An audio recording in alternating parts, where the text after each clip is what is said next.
Well, one person that I distinctly remember telling me about Jesus is a man named Ben, and he was the associate minister at the church that I grew up going to.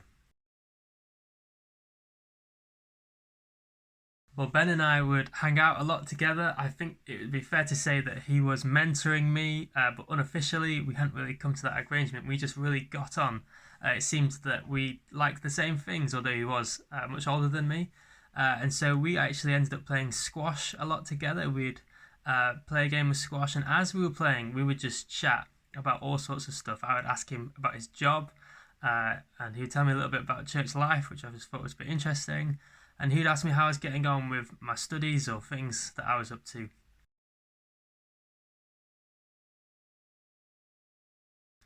Well, one thing that really stood out to me about Ben was that he was a real man's man. He was huge, and he loved sports and physical activities, and I did as well when I was growing up. And I really admired that he was quite macho, and yet he followed Jesus with everything that he had. He really displayed to me what it was like to live a life wholeheartedly, all for Jesus. And as part of that time, I got to ask him all sorts of questions, questions about the Bible, questions about life in general, and he'd give me advice about the different situations that I was facing. And through all his advice, he would always come back to the person of Jesus, and he would always, in his answers and in his advice, would do that around the framework of who is Jesus, what is the impact that he can have on my life and on the circumstances that I was facing. And I'll never forget that. It really was amazing how he was able to do that.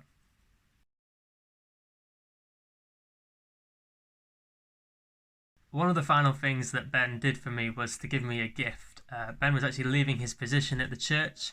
Ever the adventurer, he was heading down to Lyon to take up a role as a chaplain there in France. And I was going to really miss him. And I remember chatting to him about him leaving, and he gave me a gift that was a cross that had been shaped into an anchor. And on the back of this, he had it framed. I think he'd made it, and on the back of it, he had a little message.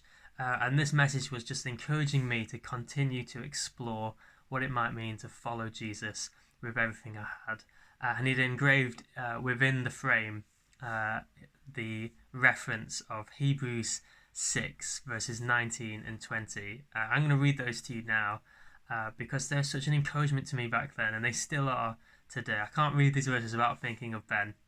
And they say this: We have this hope as an anchor for the soul, firm and secure.